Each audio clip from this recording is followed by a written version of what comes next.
बढ़िया फोड़ दिया तो वो राजा राम के पास गुहार लेकर के गया और वहां राम जी के पास क्या कर रहा है कि अब जाए कैसे, सारे फरियादी लोग तो गए, वो चले आए, लेकिन अभी कुत्ता क्या करे, बेचारा पड़ा था उधर ही करके मुंह कुछ बोल रहा था।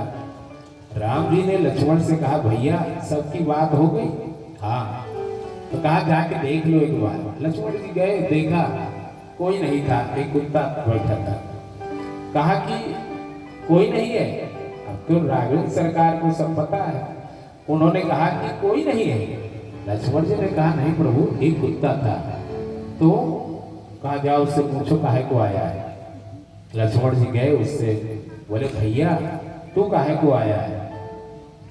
कुत्ते ने कुछ इशारा किया, लक्ष्मण जी उसको लेकर के आए राम जी के संग। वाल्मीकि रामायण की कथा है, ध्यान से सुनिएगा। और जब उसको लेके राम जी के सम्मुख गए तो रोने लगा। राम जी ने कहा, क्या हुआ भैया? तब वो मानवीय भाषा में बोला, सरकार हमें एक साधु ने डंडे से मारा, मेरा सिर फूट गया। कौन है साधु? उसको दंड मिलना चाहिए। उसने सिर हिलाया। हाँ। लक्ष्मण जी को आदेश हुआ उस साधु को पकड़ के लाया जाए, और वो सन्यासी उसको पकड़ के लाया गया। अब जब वो व्यक्ति आया, राम जी ने कहा, आपने काहे को मार दिया? कहा क्या बताएं, भिक्षा मांगने गए थे, कुछ मिला नहीं, और ये रास्ते में बैठा था तो मुझे क्रोध आया और मैंने इसका सिर फोड़ दिया। कहा ये कौन सी बात है कि क्रोध किसी पे हो और कहीं उतार लो, तो गलत किया आपने। लेकिन अब साधु में सारे मंत्रियों को बुलाया गया, क्या दंड दिया जाए साधु इस व्यक्ति को। तो किसी ने कोई निर्णय दिया ही नहीं, क्या दें साधु को, कौन सी सजा दें। तब कुत्ते से ही राम जी ने कहा, भैया तू ही बता कि तुझे मारने वाले को क्या दंड दिया जाए। कुत्ते ने जानते हो क्या कहा? कहा सरकार कलिंग मठ का मठाधीश बना दिया जाए। राम जी ने कहा, ये क्या कह रहे हो? बोले हाँ सरकार, ठीक कह रहा हूं, महंत बना दिया जाए, जिससे महंत माने होता है जिससे महान कोई न हो। हाथी मंगाई गई, हाथी पर बिठलाया, उसका राज्याभिषेक हुआ, वो पट्टाभिषेक बोलते हैं। बिठला करके उसको मठ का मठाधीश बना के राम जी ने भेज दिया। सबको आश्चर्य हुआ, ये कौन सी सजा है? ये तो सजा नहीं, ये तो मजा है। इतना बढ़िया, इतना सेवा। अब तो हजारों लाखों नर नारी आगे दंडोत करेंगे और सारा सुख सुविधा वहां पे है। महंत लोगों को हमारे यहाँ सनातन धर्म में वो सारी व्यवस्था दी जाती है जो एक राजा को होती है। चांदी के छत्र से क्या क्या नहीं होता है, चौड़ बुलाने वाले होते हैं, सारी व्यवस्था है। और इसीलिए महंतों को तो राजा जैसा होता है। जो संत में परंपरा में आ जाते हैं तो उनको क्या हम लोग बोलते हैं? महाराज जी। काहे को बोलते हैं? न सिर पे छत्र न ताज, फिर भी महाराज, क्योंकि वो परंपरा बनाई गई है। राम जी ने कहा कि आपने सजा दी या उसको पुरस्कार दिया? तो कुत्ते ने कहा, सरकार मैंने उसको सजा दी। काहे को सजा? तो कहा, जानते हैं प्रभु, पूर्व जन्म में मैं वही का मठाधीश था, मैं उसी कलिंग मठ का मठाधीश था, महंत था। तो कुत्ता कैसे हो गया? कहा सरकार खूब चढ़ावा आता था और खूब जम के नाश्ता होता था, ऐसो आराम में जीवन रहा। जो आश्रम में मठ में आ रहे हैं उनकी व्यवस्था करने कराने में लगा रहता था, भजन नहीं किया। बना साधु था, महंत, लेकिन लोगों के आने जाने की सारी व्यवस्था देखते देखते कौन क्या दे रहा है, कौन क्या ले जा रहा है, इसी चक्कर में मैं भजन नहीं कर सका, और भजन न करने के कारण हम कुत्ता बन करके आ गए। और जब कुत्ता बन करके आ गए तो सरकार इहो मठाधीश बनी, तो प्रभुता पाए काश मदन आही। जब हजारों लोग चरण में बैठ के दंडवत करेंगे, करोड़ों रुपया आएगा, तो मौज मस्ती चढ़ेगी, और ये जो है भजन मार्ग से विमुख हो जाएगा। नाम आपका स्मरण नहीं करेगा, ये देखेगा कि चढ़ावा ज्यादा कौन दे रहा है, बड़ा दान कौन दे रहा है, इसी में इसका मन लगा रहेगा और ये कुत्ता हो जाएगा। राम जी ने कहा, ये तो अद्भुत बात आपने करी। इतना कहते कहते प्रभु की कृपा से वो अपने दिव्य शरीर को प्राप्त करके मुक्त होकर के चला जाता है। इसीलिए प्यारे, जो भजन नहीं करता वो ये मत सोचिएगा कि मानव शरीर में है तो मानुष से हो। जिसका धन में मन लगा रहता है वही प्रेत होते हैं। मरते वक्त अगर धन याद आया तो जान लीजिए कि पिशाच, सांप, चूहा बन करके पैदा होना पड़ेगा। और इस अगर परिवार जन में किसी के प्रति ज्यादा प्रीति है, तो अगर वह स्त्री है या बालक पुरुष है, तो स्त्री पुरुष का शरीर चेंज हो जाता है। ये जरूरी नहीं कि पुरुष पुरुष ही रहेगा, वो एक दूसरे का स्वरूप बदल जाता है। तो भजन सबसे मुख्य है। इसीलिए शिव महापुराण कह रही है कि भैया साधु किसको माने?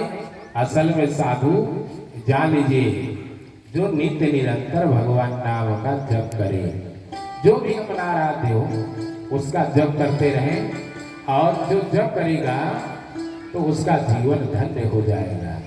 तो ये मत सोचिए आप किसी भी पद प्रतिष्ठा पर पहुंच गए, लेकिन स्मरण तो आपको भगवान का करना ही पड़ेगा। और जो सोचे कि नहीं करेंगे तो जान लीजिए ये जन्म तो ठीक है, लेकिन जो दिमाग से डिस्टर्ब होकर के पैदा होते हैं, वो जो ज्ञान का गर्व करने वाले लोग होते हैं, वही लोग ऐसा बन करके आते हैं। इसीलिए कर्मों का प्रवाह एक जन्म का नहीं है। उतनी पढ़ाई सभी लोग की करते हैं, एक बहुत आगे बढ़ जाता है, एक जहाँ का कहाँ रह जाता है। तो ये सब पूर्व जन्मार्जित होता है, लेकिन वो जो पूर्व जन्मार्जित हमने कर्म किया है वो प्रारब्ध कहलाता है। वर्तमान में हमको क्रियमाण करने की पूर्ण सुरक्षा है, और आप भजन के बल से प्रारब्ध को रोक सकते हो। पूरा नहीं रोका जा सकता, लेकिन 80% आप उसमें रोक लगा सकते हो। कैसे जानते हो? प्रारब्ध उसको कहते हैं जो फल देना शुरू कर दिया है, और जो कर्म का दूसरा है जो आप कर रहे हो वो संचित कर्म गोडाउन में जा रहा है, और तीसरा है जो आप कर रहे हो। तो जो गोडाउन में है, अगर लहसुन प्याज खूब रखा हो, वहाँ केसर ला के रख दो तो उसकी गंध दब जाएगी, और अगर वो दबेगी तो आपका तब तक भजन काम नहीं आएगा जब तक पुराने कर्मों पर रोक नहीं लग पाएगा, तब तक समस्या पैदा होती रहेगी। तो इसीलिए भजन करिए। अगर ज्यादा समस्या है तो और भजन बढ़ा दीजिए, बढ़ाएंगे। जो हरि स्मरण करेगा तो दुखम गमेष्यसि, उसके दुख जाएंगे, और जो दुख जाना विदा करना है, आनंद लेना है, तो हरि का स्मरण करना अत्यंत आवश्यक है। हरि माने भगवान नारायण और हर, ये दोनों एक ही है, उभयात्मक रूप है, दोनों का अद्भुत स्वरूप है, दोनों की अद्भुत लीला है।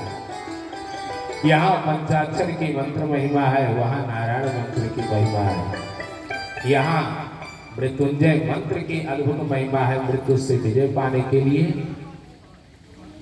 राम भक्तों के लिए नारायण कवच, राम रक्षा स्तोत्रम आदि महत्वपूर्ण है। लेकिन यदि शिव भक्त है तो मृत्युंजय मंत्र 3-4 होते तो बहुत तरह के हैं, लेकिन 2-3 जो प्रचलित हैं, बीजाक्षर मंत्रों से संपुटित वाले।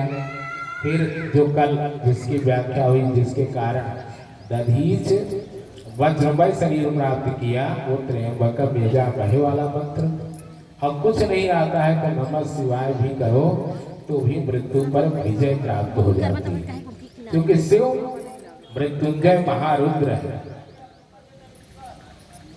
आपको मृत्यु पर विजय प्राप्त कराएंगे, लेकिन उसका ध्यान क्रम है कि माँ भगवती वामांग में विराजमान हो और उन भगवान शिव का आप मंत्र जाप करते हुए बस रहिए, सामने जल रखिए, उस जल को मंत्रित करिए, जो जपा जाए वही जल पिया जाए, और जब पिया जाएगा तो आपको जीवन को धन्य करेगा। ये है मृत्युंजय मंत्र के अनुष्ठान की विधि जो शुक्राचार्य जी ने दधीच ऋषि को बताया है। देखो भगवान शिव ना ये इतने दयालु हैं, इतने कृपालु हैं कि कोई कैसे भी पूजा करे स्वीकार कर लेते हैं। इसीलिए कल मैंने निवेदन किया कि आप बस सोचिए कि ऐसे मंत्रों के द्वारा चढ़ाएंगे तो होगा। यहाँ सर्वोत्तम विधि केवल इतने बताई गई, त्रिकुंड जरूर लगाइए, भगवान शिव की आराधना करने के लिए रुद्राक्ष की माला जरूर धारण करिए, और नमः शिवाय मुख से हटे न, कि नित्य निरंतर जाप होता रहे, तब शिव आपको मृत्यु से बचा लेगा। अन्यथा वो किसी नाता को मानता होता नहीं है, सती पत्नी है, जान रहे हैं कि अब ये लौट के नहीं आएंगे, लेकिन जानते हो भगवान उनको कभी बचाने का प्रयास नहीं किया, केवल अवसर प्रदान किया। एक बार सोचा भगवान से कि इनको कथा सुना दे, अब कथा सुना के इनके ग्रह बदल दे, क्योंकि भगवान का अनुग्रह ग्रहों के ऊपर भारी पड़ता है। वैसे आप कराओ ठीक है, शनि राहु केतु की का इलाज करते रहो, लेकिन अगर चाहते हो कि ग्रहों के प्रकोप से बचें तो जान लीजिए भगवान का अनुग्रह प्राप्त कर लीजिए, और अगर भगवान का अनुग्रह प्राप्त कर लिया तो निश्चित रूप से ग्रहों के ऊपर विजय प्राप्त हो जाएगी। अन्यथा सारे जीवन आप चक्कर लगाते रहोगे संसार में, ये त्रिपुंडी कराना है, वो नारायण बलि कराना है, कराते रहो। ये सब बहुत अच्छी चीजें हैं, लेकिन कर्मकांड विषयक है, और कर्मकांड हमारे यहाँ प्राइमरी की पढ़ाई माना गया है। का माने कबूतर, बच्चों को जो पढ़ाते हैं तो क्या बोलते हैं, का माने कबूतर। लेकिन जानते हो जब कोई साहित्य पढ़ता है, माने बीए में जब जाता है तो वहां पे का माने जल होता है, वहां का माने कबूतर नहीं पढ़ा जाता, उससे ज्ञान हुआ। और जब फिलासी पढ़ी जाती है माने दर्शन शास्त्र, तो वहां का अर्थ जल से बदल जाता है, का मीन्स वहां होता है ब्रह्म। एक है ना, एक ही चीज बदल गई। ऐसे ही भक्ति तत्व को पहचानिए, अपने कर्तव्य कर्म को खूब करिए, आपको जो दायित्व मिला है उसका भरपूर आप जो है पालन करिए।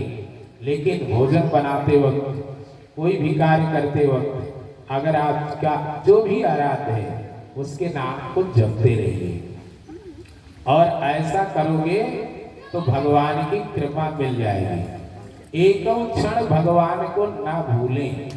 अगर इतना कार्य हो रहा है तो जान लीजिए कि आपके अपने जीवन को धन्य कर रहे हैं। अब भगवान कभी भी आपको बताए ना कि वो रिश्ता और कोई नहीं मांगता, तो भक्ति वाला रिश्ता मांगता है, रिश्तेदारी नहीं निभाता।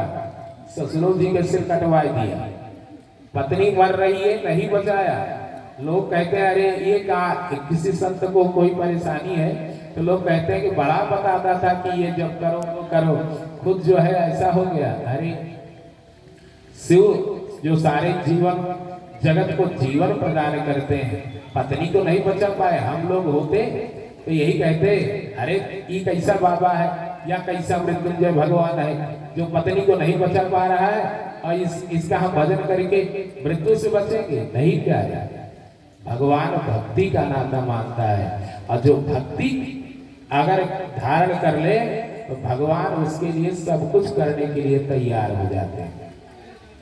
और यही भगवान जब भक्त उनका नित्य स्मरण करता है। तो हमारे यहाँ सूत्र है, हरि स्मृति ही सर्व विपद विमोचन।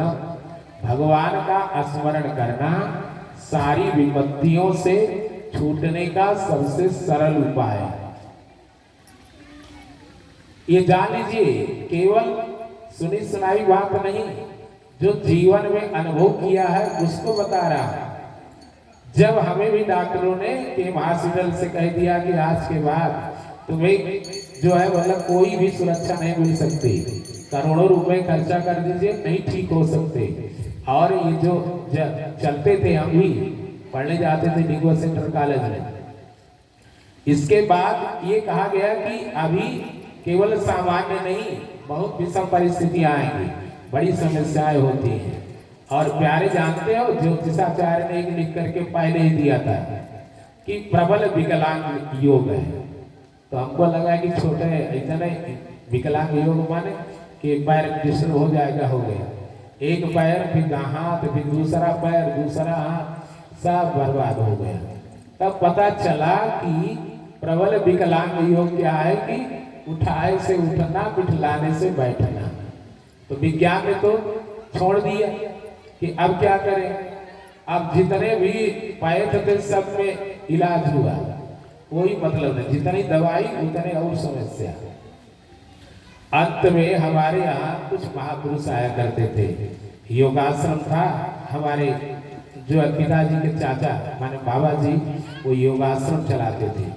उसमें हम लोग सुबह शाम सम्मिलित होते थे, जहाँ पे गीता, रामचरितमानस, दर्शन शास्त्र पढ़ाए जाते थे।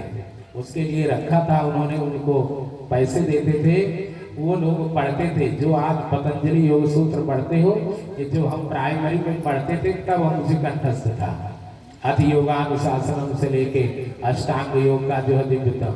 लेकिन योगा, वो योग का जो चाहिए वो कृपा नहीं मिली, क्योंकि योग करते नहीं थे, रटे तो थे, लेकिन योग करना अपने स्वभाव में था नहीं।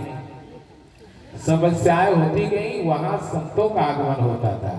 और मैंने आपको कहा ना कि संसार की किसी भी विषम परिस्थिति से उबरने के लिए सबसे सरलतम साधन संत है। इसीलिए भागवत जी में वृत्तासुर जो मरने की स्थिति में आता है, युद्ध क्षेत्र में है, तो भगवान से प्रार्थना क्या करता है। इस लाइन को अगर आप पढ़ लोगे समझ लेना भागवत सुन लिया आपने, इससे महापुराण सुन लिया, नहीं तो सारी जिंदगी सुनते रहिए, कोई मतलब नहीं निकलेगा। वृत्तासुर ने 4 श्लोकों में वंदना करी है भगवान की, और उसमें जो प्रथम भाव है हम आपको सुना रहे हैं, यही बात से जीवन बदलता है। ध्यान से सुनिएगा। वृत्तासुर भगवान को सन्मुख देख करके मानसिक रूप से अनुभव करते हुए कहता है, अहं हरे तव पादैक मूल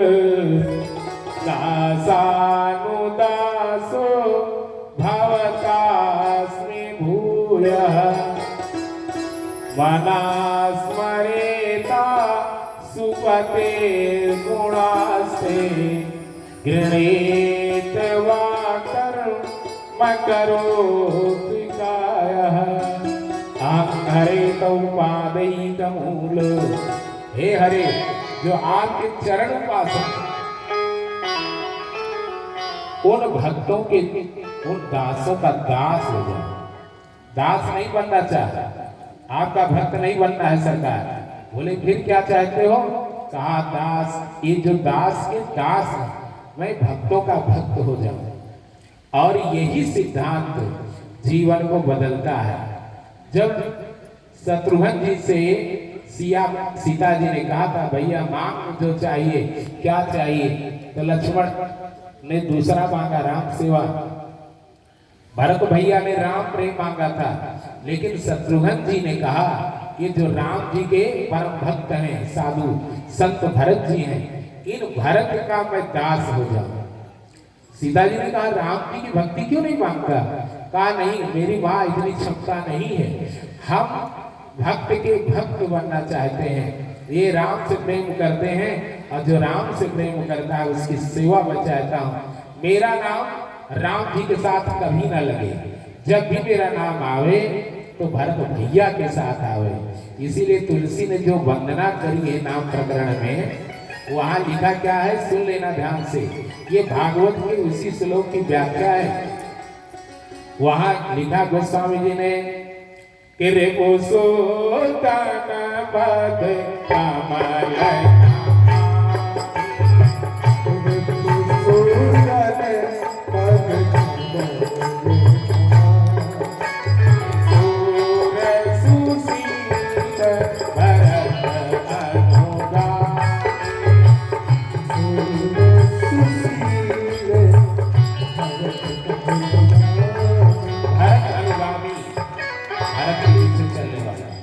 और जानते हैं इस संसार में दुखों का एकमात्र हरण हम संतों के पीछे काहे भागते हैं? क्योंकि वो भगवान से जुड़े होते हैं, वो भगवान के गुणानुवाद सुनाएंगे और उससे हमारे दुख दूर होंगे। हमें जीवन कैसे जीना है ये बात समझ में आए। तो योगाश्रम में संत लोग आया करते थे, कुछ वृंदावन के थे, कुछ बनारस से और कुछ महात्मा हमारे काला काकर के स्वामी परम पूज्य श्री सिद्धेश्वर आश्रम जी महाराज, ऐसे महापुरुषों का आगमन होता था जो उस समय हम लोग बैठा करते थे। तब उन्होंने भविष्य वर्णन किया और वो सब देख करके संतों के द्वारा जो हमने सुना समझा, फिर जब डॉक्टरों ने मना कर दिया, कोई इलाज नहीं रह गया, दो भाई दोनों ऐसे हो गए, तब पता चला कि अब केवल और केवल शरण भगवान है। गजराज की तरह हम भी केवल एक काम करना शुरू कर दिए, भगवान के नाम का जप और जितने भी सदग्रंथ थे उनका स्वाध्याय और उसमें रामचरितमानस मुख्य था। आश्रम में सारे पुराण थे, वेद थे, उपनिषद थे, सब महाभारत जैसे और भक्तों के चरित्र के जितने नावादासी भक्तमाल सब स्वाध्याय करते गए, प्रीति बढ़ती गई। तब पता चला कुछ चीजें ऐसी महापुरुषों से मिली जिसके कारण सारी समस्याएं, आदमी इस बीमारी में बोल नहीं सकता, बैठ नहीं सकता, अंगुलियां नष्ट हो जाती हैं प्यारे, लेकिन यहाँ अंगुलियां अच्छे से चलती, केवल चल नहीं सकते, बाकी सारी सब कुछ दिव्यता आ गई।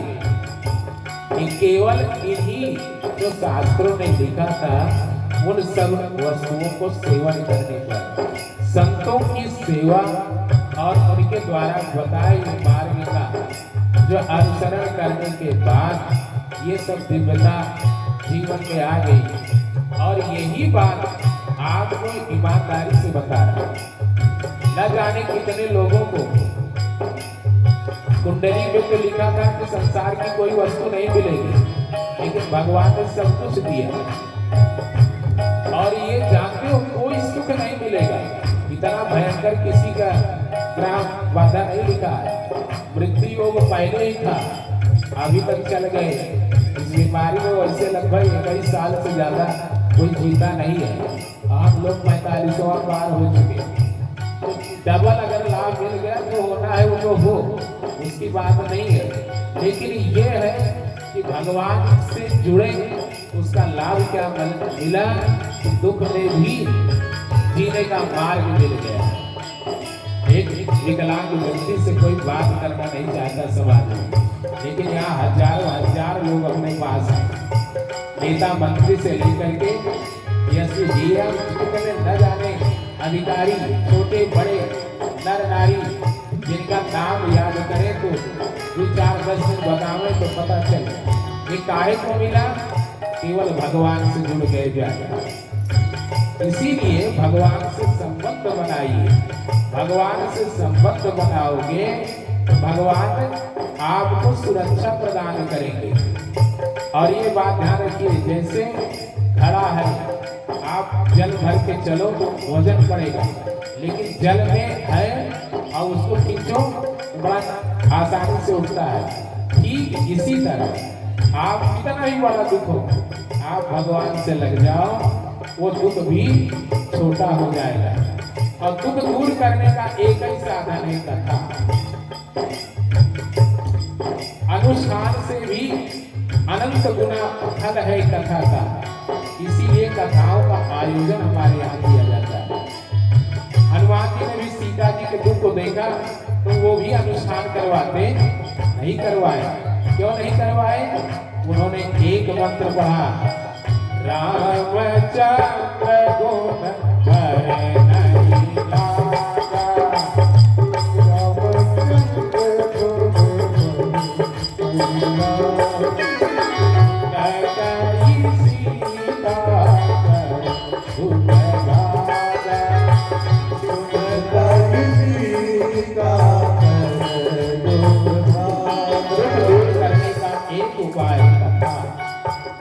भगवान का नाम अति सुंदर है, कथा भी अति सुंदर है। इसीलिए गया श्राद्ध आदि करने के बाद अंधकारी के मुक्ति नहीं हुई, उसको कथा सुनाना पड़ा। और कथा का मतलब जानते हैं? कथा के लिए सूत्र बताए गए कि भक्त विरक्त हो, संसार में बहुत आसक्ति का हो, विप्र हो, अच्छी बात। और सबसे बड़ी विशेषता है कि वह वैष्णव वेद शास्त्र ज्ञाता अलग हो तो ठीक है, विद्वान होना अच्छी बात है, व्याख्या करना वो अलग बात है। तो सबसे पहला सूत्र जान लीजिए कि कथा अगर आप सुनते हो तो कथा समानम विनाश जाने, कथा के समान संसार में कुछ भी नहीं है। पूर्णता ही सकल मिली जो सुख लव सत्संग पढ़ दो, तो सत्संग की महिमा जान लो। अगर जान लोगे तो जीवन धन्य हो जाएगा। इसीलिए इस महापुराण में आप केवल सुनते चले आए, लेकिन यहाँ कितनी सुंदर सुंदर बातें, जहाँ देखो वही नमः शिवाय मंत्र की व्याख्या। 100वें अध्याय में नमः शिवाय की व्याख्या और कहा गया है कि अगर किसी गुरु के मुख से ले लीजिए तो और नहीं अद्भुत होगा। लेकिन गुरु कैसा गुरु? सब गुरुओं के गुरु हैं भगवान शंकर। जिनको कोई गुरु नहीं वो हम भगवान शंकर को गुरु बना लिया, हनुमंत लाल को अपना गुरु बना लिया, तुलसी भी गुरु मान करते, गुरु मात महेश भवानी। ये भगवान गुरु भी है, माता पिता भी है, सब कुछ है। और ये ऐसे भगवान है कि उन्हीं को प्रमाण मान करके आप शुरू कर दीजिए। लेकिन हम लोग जोश में दीक्षा को ले लेते हैं, न जपना है न कुछ करना है। इतने सारे लोग तो हमको बड़ी मजा आती है कि मंत्रवा लेते हैं, मंत्र में भूल जाते हैं महात्मा, न जाने कितने भक्तों बाद में उनको लिख के देना पड़ता। काहे को बेचारे सारा जीवन तो अपना मन दूसरी जगह लगाए, मंत्र जाप करने कोई बैठे तो जप नहीं सकता। अब जब जब करना शुरू करो तो उस समय मन बहुत तेज भागता। अब मन भागे तो क्या करें? कुछ लोग कहते हैं कि भैया जब मन लगते नहीं तो जब करने का क्या भर। लेकिन नहीं, जब करोगे जपात सिद्धिर जपात सिद्धिर जपात सिद्धिर परानने।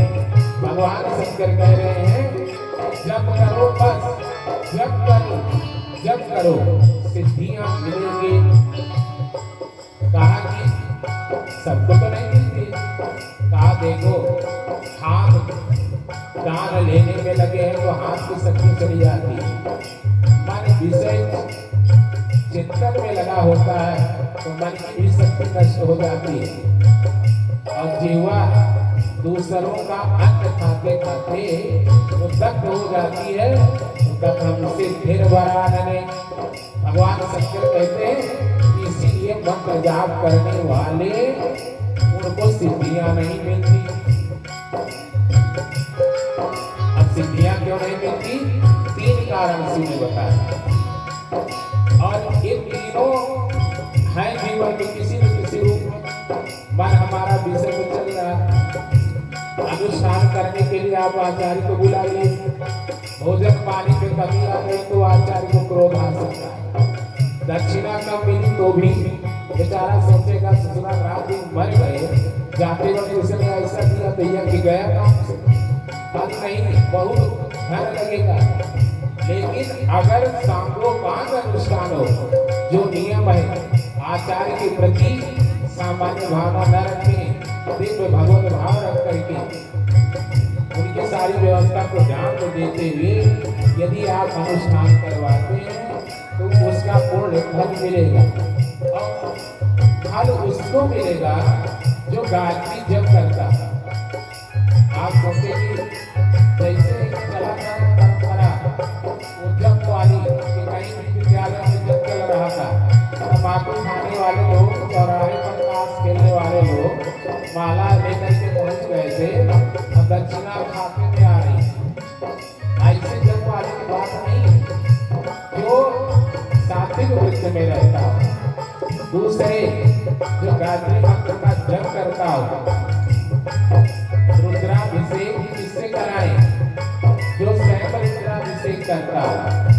और अगर नित्य करता है तो ऐसे भक्त के द्वारा यदि आप रुद्राभिषेक कराएंगे तो आपके सारे ग्रह कट जाएंगे।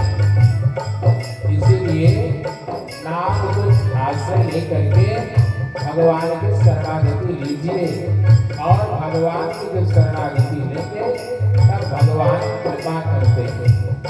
इसीलिए भगवान ने सती को नहीं बचाया, क्योंकि एक तो शिव के प्रति उनका अनादर भाव आ गया, दूसरे उन्होंने क्या से पुकार लगाई, मृत्युंजय महारुद्र त्रायमां शरणागतम् जन्म मृत्यु जरा रोगैः पीड़ितं कर्म बंधनैः। उन्होंने एक तो प्रार्थना करी है, नहीं शरीर छूटने के लिए किया, शरीर छूटे। इसीलिए सती माँ भगवान के इतने नजदीक रही, वो प्रियता को नहीं प्राप्त हुई। अब मैया प्रायश्चित करती है, इस जन्म में तो हमने कथा नहीं सुनी। जो कथा नहीं सुनता है वो चार प्रकार की अग्नि में जलता है। अपमान होता है, क्रोध आएगा, शरीर तो नष्ट होगा ही, बोध भी नष्ट होगा। और एक कथा की अवहेलना कभी मत करना। गाँव कैसा है इससे आपको लेना देना नहीं, लेकिन कथा की निंदा कभी नहीं करनी चाहिए और दूसरे कथा की अवहेलना नहीं करनी चाहिए। और जो कथा जैसे भगवान के लिए सुनता है तो भगवान उसकी सारी व्यथा का शमन कर देते हैं। तो यहाँ भगवान शिव ने सती को अवसर दिया था, वो भी छोड़ दिया, लेकिन मरते वक्त उन्होंने कहा कि प्रभु अब हम भगवान की कथा सुनना चाहते हैं, इसके लिए हमें ऐसा जन्म देना। देखो ये लीला है, अरे वो तो अपने खेल में सारे ब्रह्मांडों को बनाती है, जगत को बनाती है, बिगाड़ती है, वो तो लीला में, लेकिन हम सब के लिए वो लीला कर रही है कि ऐसी जगह जन्म देना ताकि हम भगवान की कथा सुन सके। तो अब की बार मैया कहाँ आई? हिमाचल की बेटी बनी। हिमालय क्या है? पर्वत है। दक्ष की बिटिया थी। दक्ष माने जानते हैं क्या होता है? चतुर, सयाना, प्रवीण, ये जितने शब्द हैं ना इसके पर्यायवाची। और हमारे शास्त्र में दक्ष की बात ये कही गई है कि जो परमात्मा को प्राप्त कर ले ऐसा व्यक्ति को दक्ष कहा जाए। लेकिन आजकल सब परिभाषाएं बदल गई क्या है?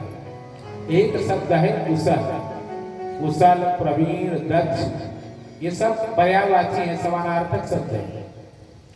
कुशल क्यों बना? कोई व्यक्ति जब कहीं मिलता है तो उससे हम क्या बोलते हैं?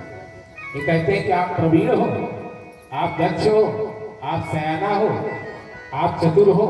ऐसा कभी कोई बोलता है? नहीं बोलता ना। बोलता क्या है? समानार्थक शब्द है कुशल, कि क्या आप कुशल हो, कुशल से हो। इतना कहने से मतलब क्या होता है कि आप शरीर से स्वस्थ हो, आपका परिवार स्वस्थ हो। जानते हैं कुशल शब्द कहां से आया? ये हमारे उपनिषद का शब्द है। पहले जब बालक गुरुकुल में पढ़ा करते थे तब ऋषि उनको सबको अलग अलग काम दिया करते थे। आपको यज्ञ के लिए संविधा लानी है, आपको गैयों की देखभाल करनी है, आपको आश्रम बुहारना है, आपको भला भला सब काम अलग कर देते थे। तो इन्हीं शिष्यों को कुछ लाने की सेवा दी जाती थी। और जब वो कुछ लाता था शिष्य, तब ऋषि उसको देखता था कि क्या इसके हाथ में खरोच तो नहीं लगी है, चोट तो नहीं लगी है। तो कोई भी गुस्सा उठाएगा तो कहीं चोट लगेगी। और जब ऋषि देख लेता था कि अब बालक लाता है, इसको खरोच नहीं है, तब उसको एक उपाधि देता था। वो शब्द था कुशल का। कुशल शब्द उषा से बना है। और उषा के जब एक कुशल शब्द कहे तो ये शब्द इसीलिए शरीर प्रधान हो गया। कोई भी मिलता है तो कुशल प्रश्न कहीं 12 आदमी कुशल कहेगा। यह शरीर प्रधान है। और यही बात समझने की है कि हमारे ये शब्द कितने अद्भुत हैं कि आप इनको समझिए। उसी तरह दक्ष है समानार्थक शब्द, लेकिन जिस लक्ष्य के लिए आपको मानव जीवन मिला, यदि आपने प्राप्त कर लिया तो आप दक्ष कहलाओगे। प्रवीण पहले उसको कहा जाता है कि जो हमारे यहाँ वाद्य यंत्र होते हैं, बीड़ा, जो बीड़ा बजाने में निपुण होता था उसको प्रवीण कहा जाता था। प्रवीण, बीड़ा में जो प्रवीण है। और ये मानव शरीर की जो संरचना है वो बीड़ा शरीर की है। ध्यान से सुनिएगा। उसमें भी धड़ा होता है, हमारे पास भी धड़ है।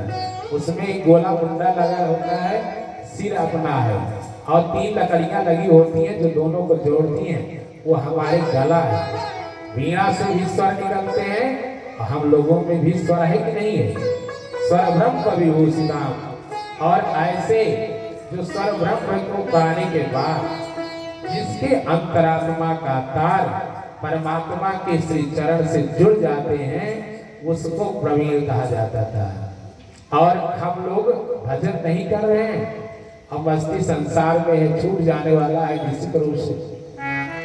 तो इसीलिए सबसे महत्वपूर्ण बात है कि दक्ष की बिटिया है, लेकिन दक्ष महाभिमानी है।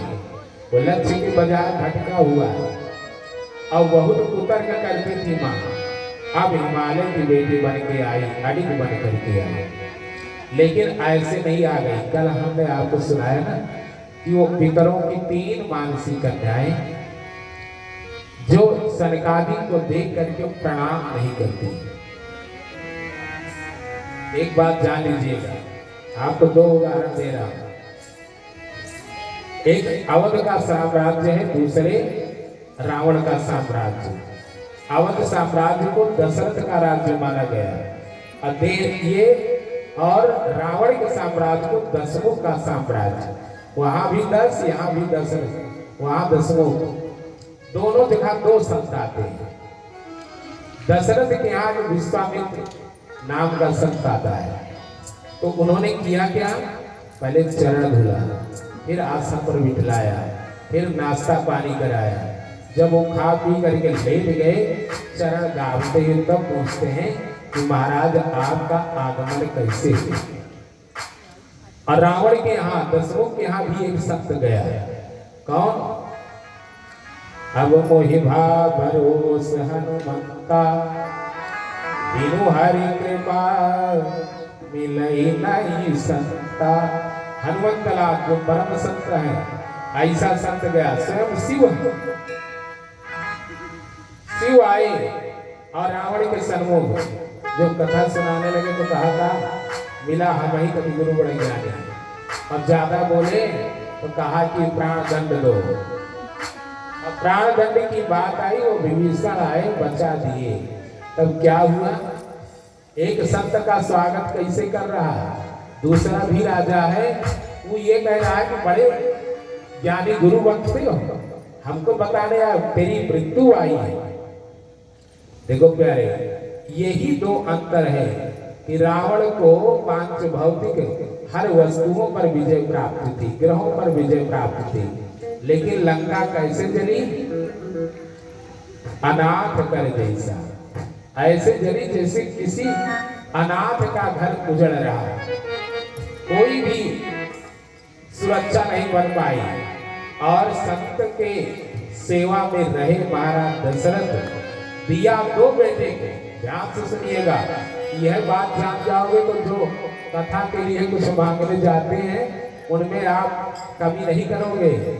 दिया दो को, और बहुत दशरथ ने तो मना कर दिया था, हमें कुछ नहीं देना है, ये हम आपको नहीं दे पाएंगे। कहते मांगो भूमि देन धन को सा सर्वस्व दे, आज सारो सा दे प्राण ते प्रिय कछु नाही, सो मुनि देव निमिषे कमाही। राम लक्ष्मण नहीं देंगे, नहीं देंगे तो गुरु जी ने समझाया। आज तक भगवान जिसको भी मिला है बिना संत कृपा से नहीं मिला है, और अगर आप संत सानिध्य नहीं करोगे तो रात दिन भजन करते रहो, कोई बदलाव नहीं आने वाला। तो विश्वामित्र भी तपस्या करके ब्रह्मर्षि हो गए, जाति बदल दी, क्षत्रिय राजा पे ब्राह्मण हो गए, और इतनी तपस्या करी कि ब्रह्मर्षि हो गए। लेकिन भगवान को पहले कौन पाया? वशिष्ठ ने पाया। फिर उनसे प्रार्थना करते हैं, तब उन्होंने समझाया कि जो दोगे वही 4 गुना बढ़ करके आएगा। तो उन्होंने 2 दिया राम लक्ष्मण को, अब आए कितने? जब विवाह करके लौटे तो 8 थे प्यारे, 8। इतना गुना सरकार भी नहीं देती है। लेकिन आप कहोगे कि पहले तो धनवा खर्चा होता है, धन नहीं खर्चा होता प्यारे, धन ज्यादा दिखता है लेकिन आने का क्रम भी बड़ा दिव्य होता है। वो 8 गुना 4 गुना बढ़ करके आपके जीवन में आएगा, निश्चित रूप से आएगा। और इसीलिए संत और भगवंत के प्रति की हुई सेवा कभी व्यर्थ नहीं जाती, अनंत गुना फल प्रदान करती है।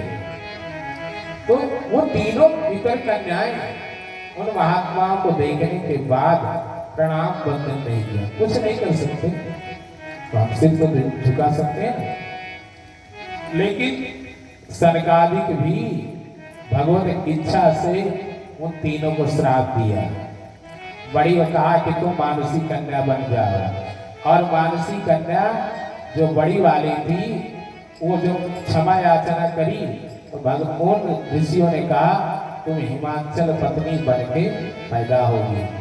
कल आपने सुना कि दूसरी वाली जो थी वो सीरध्वज महाराज जनक, उनकी पत्नी सुनैना बन करके तुम आओगी, और तुम्हें सीता जो आदिशक्ति परम शक्ति है वह पुत्री बन करके आएगी। योग माये सीते की जाता जनक नंदिनी, वो परम शक्ति आएगी आपके पास। और तीसरी वाली को कहा द्वापर के अंत में महाराज वृषभानु को ब्याही जाओगी, कलावती नाम होगा, लेकिन बाद में ससुराल जाने पर कीर्तिदा नाम हो जाएगा, और तू गोलोक वासिनी श्री राधिका जी की मां बनने का सौभाग्य प्राप्त करोगे। तीनों देवियां तीनों को दिया, लेकिन सुनैना जो थी बीच वाली ने उसने हाथ जोड़ के कहा कि ये जनक कि मैं पत्नी बनूंगी। बोले हाँ, तेरा पति बहुत बड़ा ज्ञानी होगा, बड़े बड़े सन्यासी महात्मा तेरे पति से लोग शिक्षा लेकर ग्रहण करेंगे, और तेरे यहाँ स्वयं पराशक्ति सीता प्रकट होगी। आशीर्वाद दिया, और ये सीता जो भक्तों के लिए सब कुछ करने के लिए तैयार है, उसको तुलसी ने लिखा, यही जो यहाँ पे लिखा है दुर्गा दुर्गा तिहारिणी, वही शब्द को व्याख्या करते हैं। उद्भव स्थित संहार कारिणी क्लेशहारिणी सर्वश्रेयस्करीं सीता न तो हम राम वल्लभा। ये पराशक्ति आएगी। और जो बड़ी वाली थी वो आ गई हिमांचल पत्नी बन करके। सती मैया ने शरीर छोड़ दिया है। देवता भगवान शिव से प्रार्थना करते हैं। सब सोचते हैं कि कैसे पराशक्ति आवे, किसको माध्यम बनाए। तो भगवान विष्णु ने कहा कि चलो हिमाचल के पास। ध्यान से सुनिएगा प्रसंग को। ये भगवान नारायण ब्रह्मा जी सारे देवता मिल करके हिमाचल के पास गए। पहले तो जाते हैं हिमालय की तलहटी में, वहां भगवती की आराधना करते हैं। मां प्रसन्न हुई, प्रकट हुई और उन्होंने कहा वर मांगिए। जब वर मांगने की बात आई तो देवताओं ने कहा हे परमेशानी, हे शिवा, हे भगवती पराम्बा, आप जो शिव की पत्नी बन जाओ। उन्होंने कहा एक बार शिव की पत्नी बनी और तुम्हारे लोगों ने ऐसा विवाद किया कि मुझे शरीर छोड़ना पड़ा। कहा नहीं भैया, एक बार फिर से आ जाओ ना। तो मैया ने कहा किसको माता पिता बनाए, बताओ, कोई है मुझे अपनी बेटी बनाने के योग्य? देखो संसार की कोई भी मां सीता जी को गर्भ में धारण करने की क्षमता नहीं रखती थी। इसीलिए उन मां को जमीन से पैदा, धरती से प्रकट होना पड़ा। और यहाँ पराशक्ति को प्रकट होना है। अब ये पराशक्ति आएगी, लेकिन किसके यहाँ जन्म लेगा? तो उसके लिए देवताओं ने कहा कि हम पात्र तैयार करेंगे। कौन सा पात्र तैयार करेंगे? कहा राजा हिमांचल को और महारानी मैना को। तो बोले कि जाओ उनको बताओ, पहले वो मेरी तपस्या करें, मेरी कृपा प्राप्त करें। सारे देवता मिलकर के हिमांचल के पास आए और उनको कहा कि देखो आप भगवान शिव के सास ससुर बनने का सौभाग्य प्राप्त करोगे। कहा तो बड़ी अच्छी बात है, लेकिन बिटिया है ये नहीं तो हम ससुर बनेंगे कहां से? तो देवताओं ने कहा आपको एक आराधना करनी होगी। आराधना? हाँ। कौन सी आराधना? कहा नवरात्रि व्रत की। ध्यान से सुनिएगा, बहुत रसीला प्रसंग है। तो हिमांचल ने कहा नवरात्रि व्रत कैसे करेंगे? नवरात्रि व्रत तो भगवान ब्रह्मा, भगवान नारायण ने उनको नवरात्रि व्रत की महिमा बताई। श्रीमद् देवी भागवत की कथा ही नवरात्रि व्रत से प्रारंभ होती है। वसुदेव देवकी ने यह 9 दिवसीय श्रीमद् देवी भागवत का श्रवण किया था, तो भगवान जामवंती को साथ लेकर के पधारे थे। और बाद में यहाँ बताया कि भगवान राघवेंद्र सरकार भी सीता को ढूंढते हुए जो परेशान थे, तब नारद जी ने उनको नवरात्रि, ये सब श्रीमद् देवी भागवत में लिखा है, यहाँ भी इशारा है, इसलिए सुना रहे हैं। उनको नारद जी आते हैं, भगवान से कहते हैं कि प्रभु सीता जी को प्राप्त करना है तो एक व्रत करना होगा। कौन सा व्रत? कहा नवरात्रि व्रत। नवरात्रि कितने होते हैं? हाँ कितने? 9। तो 9 दिन है। नवरात्रि 4 होते हैं और हम लोग 2 की आराधना करते हैं। एक चैत्र पक्ष वाला और उधर शारदी, लेकिन 2 होते हैं। आषाढ़ में होता है और उधर माघ मास में होता है। कुछ मतलब भारत की कुछ खंडों में पौष के में भी मना लेते हैं। 4 नवरात्रा, 2 गुप्त हैं और 2 प्रकट हैं। तो नारद जी ने कहा कि सरकार अब बहुत शीघ्र नवरात्रि आने वाला है, तो आप अम्बा यज्ञ करिए, दुर्गा जी की मूर्ति बनवाइए और वहाँ आराधना होगी। यजमान आप बनिए। देखो यजमान बनना कोई सामान्य बात नहीं है। यजमान वही बनता है जिसे भगवान कृपा करता है। राम जी भी यजमान बने और उनका आचार्य कौन बना? नारद जी। तो कहा कि क्या करना है? बोले 9 दिन कथा सुननी है। केवल हम लोग तो क्या करते हैं, सारा तैयारी व्रत के लिए होती है। अब व्रतों में जानते हैं फलाहार वाले सारा बजट लगा देते हैं कि फलाहार में क्या रहेगा।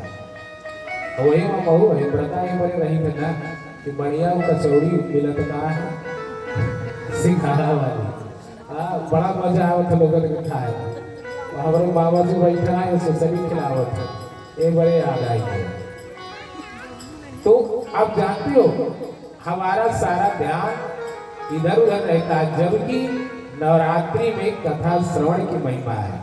वहाँ भगवती के पूजा का विधान है, कैसे भी करें। वहाँ क्रम बताया। हम लोगों ने शॉर्टकट निकाल लिया, फर्स्ट एंड लास्ट। लेकिन जानते हो माता रानी ने हिमाचल को बताया था कि हमारा नवरात्रि व्रत पहला तो 9 दिन निराहार होकर के कर नहीं कर सकता है। एक वक्त फलाहार करें, दूसरे टाइम भोजन करें।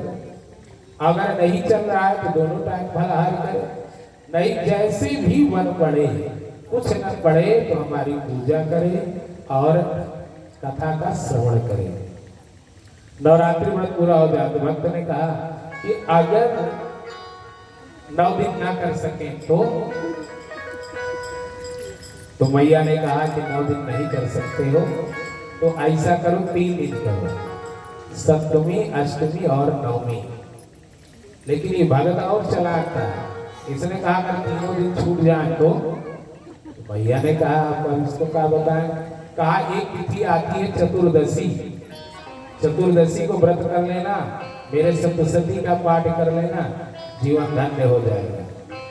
अब ये शॉर्टकट व्यवस्था है कि चतुर्दशी को भी भगवती की विशिष्ट आराधना करनी चाहिए।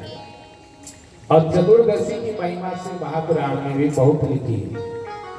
और ये माँ बताती है, ये 4 नवरात्रा है नारद जी ने राम जी से करवाया और नवमी को भगवती प्रकट हुई, राम जी को आशीर्वाद दिया कि सीता मिलेगी। अगले ही दिन घोषणा हो गई कि रावण मर गया। और सही बतावें तो वाल्मीकि जी रामायण में अथवा अपने किसी भी धर्म ग्रंथ में दशहरा को रावण मरा नहीं है।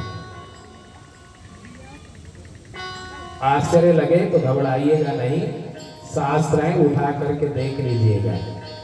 वाल्मीकि रामायण जो एक एक दिन के लिए सब कुछ वर्णन किया है, वहाँ दशहरा को नहीं। लेकिन हम लोग दशहरा को 10 सिर वाले रावण को जला देते हैं।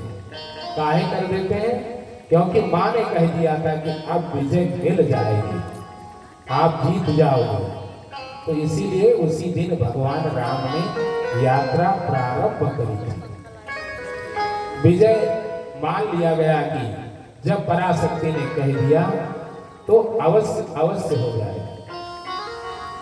राम जी ने उपासना करी, नवरात्रि व्रत की महिमा है। और यहाँ ब्रह्मादि देवता बता रहे हैं कि हिमाचल महाराज 1-2 नवरात्रि से काम नहीं चलेगा, आपको 27 नवरात्रि व्रत करना होगा। हम लोग 12 साल भवा नहीं तो उद्यापन करना शुरू कर देंगे। दाल भात तोड़ी कचौड़ी तो उद्यापन कभी नहीं हो। अब व्रत आदि उद्यापन पहले पूछा जाए, आचार्य लोगों से मुहूर्त पूछा जाए। अरे जीवन जब तक करो करो, नहीं आता सीधे बंधन करो। 27 वर्ष के लिए देखो, जब आपके पुण्य होंगे तो 3 दिन में फल मिल जाता है, नहीं है तो 1 वर्ष में मिलता है, फिर नहीं मिला तो 3 साल में मिलेगा। और अगर किसी भजन का परिणाम निश्चित रूप से 12 वर्ष में मिल जाता है। लेकिन भगवती की आराधना क्योंकि भगवती को प्रकट होना था, इसलिए ब्रह्मादि देवताओं ने कहा आपको 27 वर्ष नवरात्रि व्रत का पालन करना होगा। अब इधर 27 वर्ष के लिए व्यवस्था बनी हुई है और ये हिमाचल को बता दिए और सारा विधान बताया। कहा माँ के मंत्र का जाप करना है और उनको निरंतर ध्यान करना है, तब उनकी कृपा बरसेगी। ये पति पत्नी दोनों मान लिए और देवता भी फिर से जा करके भगवती से कहते हैं कि हे शिवा मैया, आप कृपा करके हिमाचल को अनुग्रहित करें, पात्र बनाएं, अपना पिता बना करके, माता बना करके सौभाग्य प्रदान करें। तो इसीलिए भगवान राम ने कथा सुनी थी। ये देवी भागवत के चतुर्थ स्कंद में लिखा है प्यारे। उन्होंने कथा सुनी, वहां नवरात्रि व्रत की विशेष महिमा, वहीं पे 3 बीजाक्षरों मंत्रों की अद्भुत महिमा है। तो जानते हैं कौन से बीजाक्षर मंत्र है? जो नवार्ण मंत्र है ना, उसमें 3 मंत्र बीजाक्षर के लगे हैं। 6 प्रणव, ओम ऐं ह्रीं श्रीं क्लीं, ये सब जो है प्रणव है। और जो छठा है जिसको गुरु मंत्र देते वक्त बोलते हैं राम राम, इसीलिए सर्वोपरि माना गया है। सारे प्रणवों का ये तात्विक स्वरूप माना गया है। और ये 6 प्रणव है, उनमें से 3 की महिमा है, ऐं ह्रीं और क्लीं की ये महिमा बताई गई मैया के द्वारा। और तीनों पर 3 कथाएं वहां दिया कि जो भी नवरात्रि व्रत करेगा, प्रीति पूर्वक आराधना करेगा, तो माँ कैसे सुरक्षा करती है।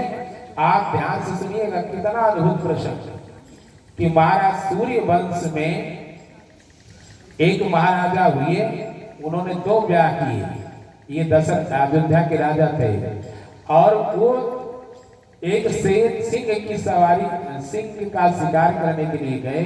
शेर को मारा, लेकिन शेर उछल कर उनकी छाती फाड़ दिया, वो भी मर गए, शेर के साथ मर गए। और जब महाराज तो मरे, लेकिन दोनों रानियों से 2 बालक थे और दोनों बालकों के नाना लोग आ गए, मामा लोग आ गए, विवाद करने लगे, मेरा बेटा, मेरा नाती राजा बनेगा, वो कह रहे हैं मेरा। और इसी में विवाद प्रारंभ हुआ। जो बड़ी महारानी थी और उनके पिता मारे गए, तो बड़ी महारानी अपने बेटे को लेकर के भाग करके प्रयागराज आ गई। वहां संत है भरद्वाज, उसके आश्रम में आई कि बाबा मुझे बचा लो। और बाबा उनको अपने आश्रम में रख लिया। कहा घबराओ नहीं देवी, कोई भी धनुर्धर या सशस्त्रधारी व्यक्ति तुम्हें किसी प्रकार की हानि नहीं पहुंचा सकता। तुम बैठो, भगवान का भजन करो, मंत्र बल से मैं सुरक्षा प्रदान करूंगा। और उधर जब उनको पता चला कि बड़ी महारानी अपने बेटे को लेकर के भाग गई है, तो छोटे वाले राजकुमार के जो नाना लोग, मामा लोग थे, वो प्रयागराज में भरद्वाज जी का आश्रम घेर लिया। कहा हे बाबा, ये जो महारानी को और उनके राजकुमार को संरक्षण दिए हो ना, इनको मेरे पास हवाले कर दो, अन्यथा पूरा ये आश्रम नष्ट कर देंगे। ऋषि ने कहा शरण में आए हुए का परित्याग नहीं करते हैं, हम नहीं छोड़ेंगे, आपको जो करना है सो करो। बहुत प्रयास किया, लेकिन ऋषि भरद्वाज के सुरक्षा चक्र से उनका कोई भी हानि नहीं कर सके, हार करके चले गए। देखो उस आश्रम में एक जो इनके साथ महारानी के साथ मंत्री जी भी आए थे, वो नपुंसक थे। और नपुंसक को हमारे यहाँ क्ली कहते हैं, क्ली क्लैब्यम व अस्मः भारत। कृष्ण ने भी अर्जुन को कहा नपुंसकता को मत प्राप्त हो, लड़ाई कर, युद्ध कर, कर्तव्य पालन कर। तो ऋषि आश्रम में रहने वाले बालक उन मंत्री जी को क्ली क्ली कह रहे थे। लड़के को क्ली सुनाई पड़ा तो वो क्ली क्ली करने लगा। अब उसकी आदत पड़ गई, क्ली क्ली क्ली क्ली कर रहा है। एक दिन माँ दुर्गा स्वयं कृपा करके उसके स्वप्न में प्रकट हो गई। कहा बेटा क्ली नहीं, क्लीन क्लीन किया करो, और मंत्र को सुधार दिया। और मैया ने जब सुधार दिया तो वो बीजाक्षर मंत्र का जाप करने लगा। पूरे निवारण मंत्र में छोड़ो, केवल क्लीन क्लीन ऐसा जप रहा है, रात दिन जप रहा था। और जानते हैं कि अब राजकुमार पढ़ने लगा, शस्त्र विद्या भी प्राप्त कर रहा है, और धीरे धीरे जब बड़ा होने लगा तो उस समय श्रृंगवेरपुर का राजा निषाद राज बल था, वो रथ लेकर के आया, उस बालक को अपना मित्र बनाया, रथ दे दिया, धनुष बाण मिले, अच्छे तरकस मिले, विद्याएं भरद्वाज के साथ मिल गई। माँ जिस पर कृपा करती है उसी को सम्मान मिलता है। और हमारे यहाँ का एक सूत्र है, मझधार में नैया फंसते हैं और दूर किनारा होता है।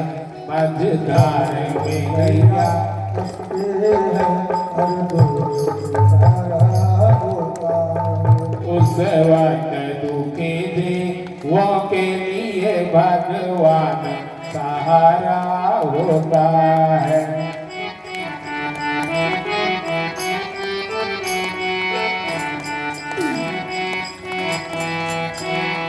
निर्धन भी राजा बनते हैं, ध्यान से सुनिएगा, निर्धन भी